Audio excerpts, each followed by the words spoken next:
Hello, everyone, and welcome to the Vortex, where lies and falsehoods are trapped and exposed. I'm Michael Voris. The fall is approaching, which means the election season is in high gear and the kids are all back at school, firmly ensconced in their classrooms. And that means the sissy culture is in full swing once again. All over America, juveniles in high school and juveniles in college are being fed all kinds of garbage about how God is unimportant, religion is irrelevant, and all that matters is them. Voters, coincidentally, are hearing just the same thing. They're hearing it just through a series of highly produced, very expensive campaign ads and media buys. The entire nation has become a culture of sissies, each person taking offense at every little thing they possibly can, real or imagined, mostly imagined. Really? You are going to lecture us on so-called sissy culture and imagined reasons to take offense? I seem to remember you taking extreme issue with a certain gay speaker whilst pitching the idea that it is Christians who are the real victims of bullying.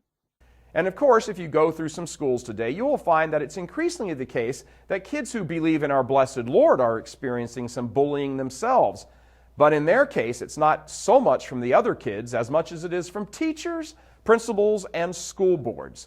They're being told to switch out their Jesus t-shirts or be sent home, to put away those rosaries, cover up those Bibles, tuck those crosses down inside their shirts, which of course stands to reason since they've been told by judges and congressmen for years now that they can't pray at graduations or football games, mention God or religion in the classroom, or do anything else that even hints at the acknowledgement of a supreme being, unless of course it's Allah.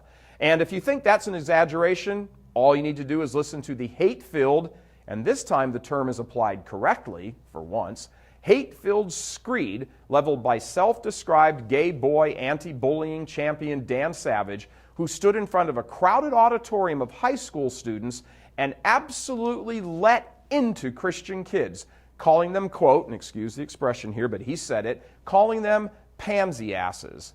And he was just getting warmed up. Close to 100 kids were literally bullied out of the auditorium by Mr. Anti-Bullying himself in the most overt example of bullying you could imagine in a school setting. Picture it. An adult speaker at a high school conference begins a tirade against helpless students who can do absolutely nothing to defend themselves and are heckled by him as they leave in quiet protest. Savage is an expert on bullying, all right. Only in the topsy-turvy world of so-called gay rights and homosexuality could a self-described opponent of bullying stand up and bully a bunch of Christian kids and this be seen as right. And what was the context of this quote which led to such outrage? We can learn to ignore the bullshit in the Bible about gay people the same way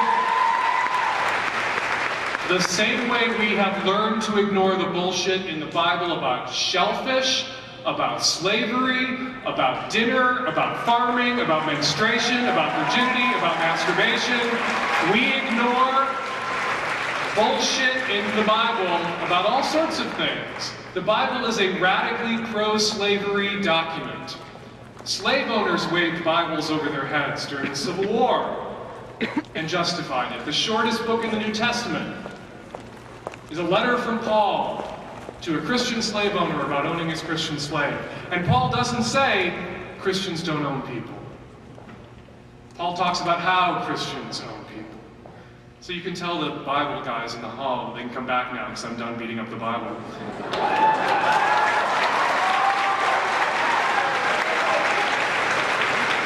It's funny as someone who's on the receiving end of beatings that are justified by the Bible, how pansy-ass some people react when you push back.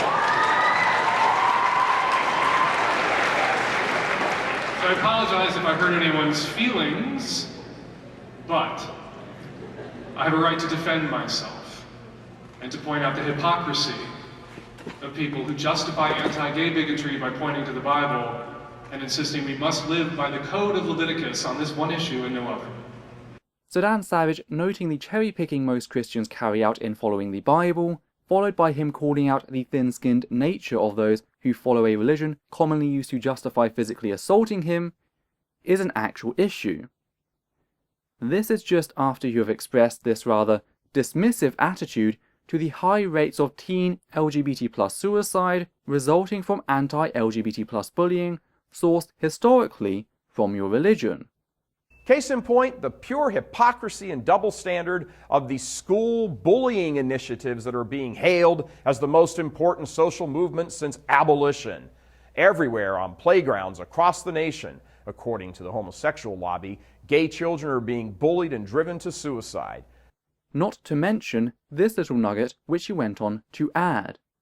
The campaign is part of a much larger campaign of militant gay terrorism. They portray children as victims who deserve much greater protection from bullying than other kids, kids who exist in much greater numbers and undergo much more intense bullying. So it's okay for you to bully someone to death, to legislate against them and even physically assault them. But the moment we take issue with that and call you out on your double standard over what you follow in your scripture, that is taking things just too far. I do hope I've made the hypocrisy displayed here by Vortex transparent. Not only is your perspective on what is damaging and what isn't completely backwards, but you and your co-workers are people who have made their fortune selling people fake problems. On college campuses, so-called safe spaces are set up for the truly sissified, where they can go and cry and be protected from big nasty conservative meanies calling the bluff on their idiotic culture of self-weakness. How dare those dominant Christians call homosexuality a disorder or transgenderism a psychological issue that causes major damage? Those big old mean nasty pro-lifers are so harassing with their billboards showing the handiwork of the butchers at Planned Parenthood that the poor little defenseless supporters of child murder need a safe space to run and hide and be free from being offended. Please, really? Actually, safe spaces are a medical tool utilized to support people who have experienced traumatic life experiences or social oppression throughout their life. Take, for example, the many children who have been raped by Catholic clergy, only then to be ostracized by their religious community for daring to talk out about their experiences and cast aside as a heathen. Safe spaces allow them to come together in security and help each other heal. Safe spaces, contrary to popular belief, are training grounds for psychological strength. Now, depending on the person and their circumstances, they may be needed only once or twice, or could be required as booster shots for the rest of their life. It also allows political planning to take place without violent disruption. Those with resources have historically used said resources to disable opposition through foul play. A good example of this is the Catholic-supported Nazi Party, which regularly shut down the meetings of other political parties through violence and intimidation. A more current example is that of Islamists doing much the same to try and cripple dissent, especially that coming from ex-Muslim groups. Now, an interesting thing to note in these instances is that it often shows an attempt to abuse safe spaces, claiming other group spaces to be their own as part of some portable bubble shield that follows them around. In reality, that is not how they work. So when this method fails, the all too familiar threat of violence usually makes its appearance. You are in support of this abuse in spreading such misinformation, which allows for said abuse to occur. If people understood what safe spaces were, safe spaces could not be abused. As for your scientific illiteracy on sexuality and gender, why would they teach such pseudoscience in university and college campuses? If you lack basis, why should they care? College campuses are supposed to be places where free exchange of ideas happens as the staple activity, the main thing going on. You know, where little YouTubing, completely self-absorbed Facebook and children and young adult bodies can have their world shattered by having competing ideas presented to them. An idea like, oh, say, for example, you aren't the center of the universe. Or how about there's more to life than your sexual gratification? Or how about God still exists and so does hell? Be careful you don't end up there. If you are on about secular liberalism, We don't believe we are the center of the universe. That's called Christianity. The belief that an all-powerful being created the entire universe solely for the likes of us to have a personal relationship with you. As for the sexual gratification dig, you're making this remark towards students in higher education, so students furthering their knowledge to hopefully enter a decent career, so nice redundancy there. As for God, heaven and hell, how about for once you prove your claims? If students are not believing you, maybe it's because you're not making a well-reasoned case. Religion is everywhere. It's inescapable. But this just reveals a greater flaw in your critique. You are reliant upon this straw man that safe spaces are live-in areas as opposed to the reality of designated locations, often with specific times. The existence of safe spaces such as LGBT+ support groups does not mean a student does not have to attend lectures any more than the existence of safe spaces such as hospitals means a person does not have to attend work. All it actually means is that they can receive support when needed. There are, however, ways to make said work and lecture spaces more accessible without disabling their function. A trigger warning doesn't destroy the purpose of a lecture any more than an access ramp destroys that of a hospital. It's merely a gesture of inclusion that helps the needy in day-to-day life. You can hear the stampede right now to the safe spaces from the sniveling crowd. You hurt my feelings. Believe it or not, some of these collegiate safe spaces actually come supplied with coloring books and blow bubbles, for soothing those rattled nerves and injured psyches. And we aren't kidding about the coloring books. How much more stupid does this culture have to become? How much more accommodating to the lowest common denominator, meaning the loudest crybaby in the bunch? I get it.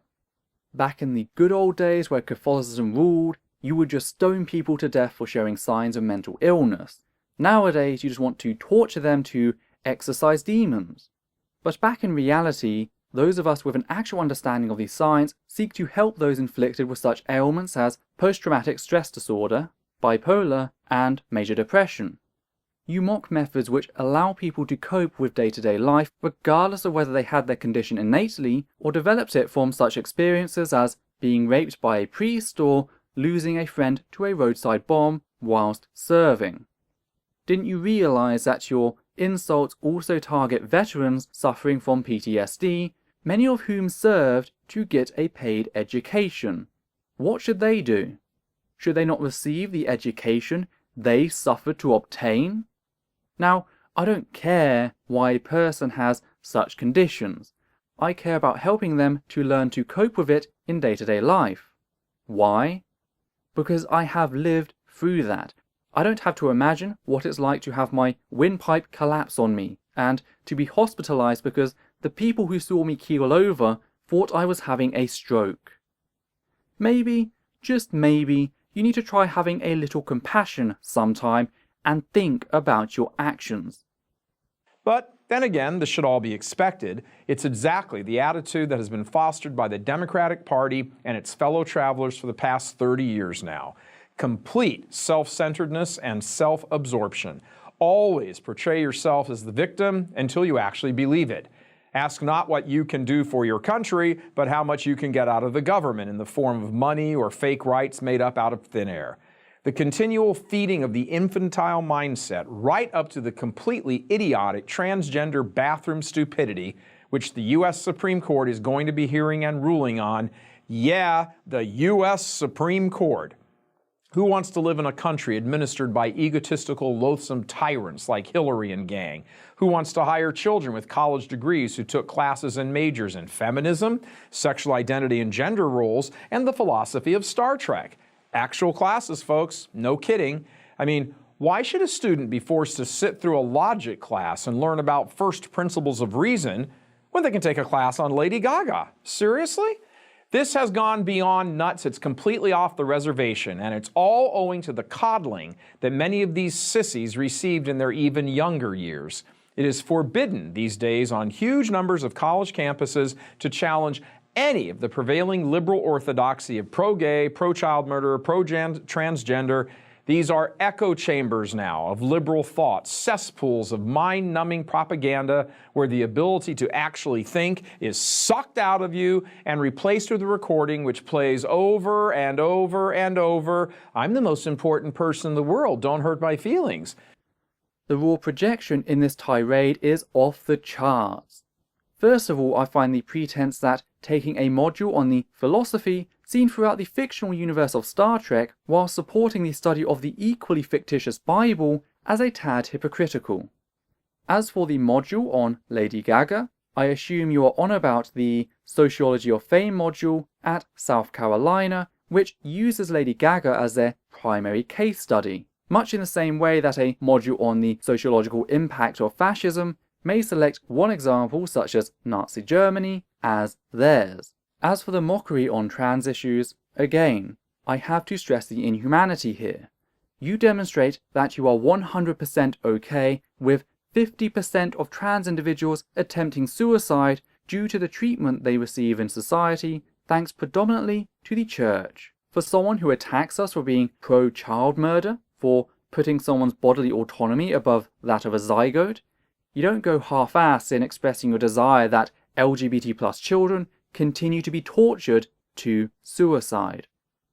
Meanwhile, your channel pumps out video after video of you crying about how you are the victim of science, philosophy, and ethics. You talk about fake rights when discussing policies that save lives, whilst crying about how teachers no longer have the so-called right to force a child to submit to their fictional deity. As for echo chamber, this claim reveals a total disassociation with the reality of university and college campuses in both the UK and the US. Debates are occurring more frequently than ever before, and they show no signs of stopping. So let's just get that noted here. But what is even funnier is the fact that your channel disables all comments. Now, I believe that someone with a personal channel who receives regular harassment is well within their rights to do so, as they can still be responded to by video. But for the channel of an organisation, which includes you screaming about a lack of discussion, to do the same is rather pathetic. As for being so big in ourselves, please look in the mirror, as your ego is by far one of the most bloated I have seen in a long time.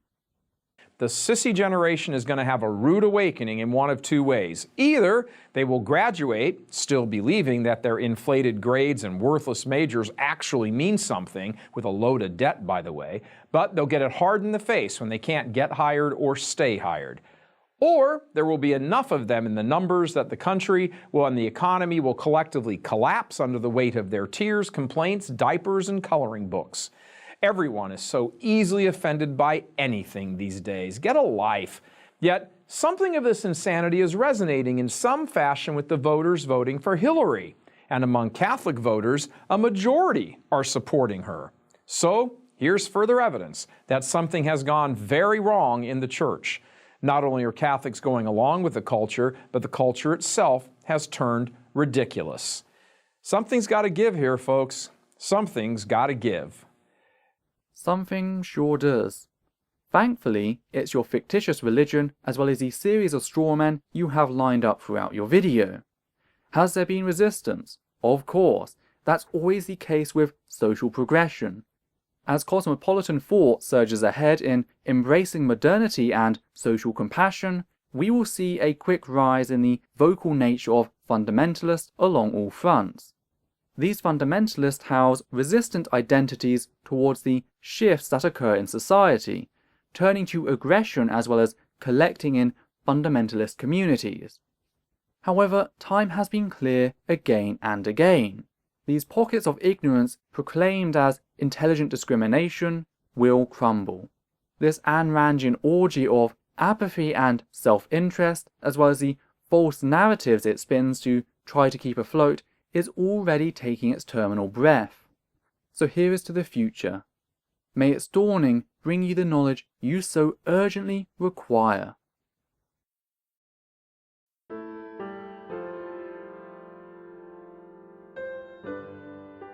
There are a few things which I'd just like to add here at the end of this video. The first is a massive thank you to everyone who has ever donated to me via Patreon. Your fantastic support has given me the ability to keep this channel going, and I hope to continue producing content in the years to come. Secondly, I would like to thank anyone who has ever interacted with this channel.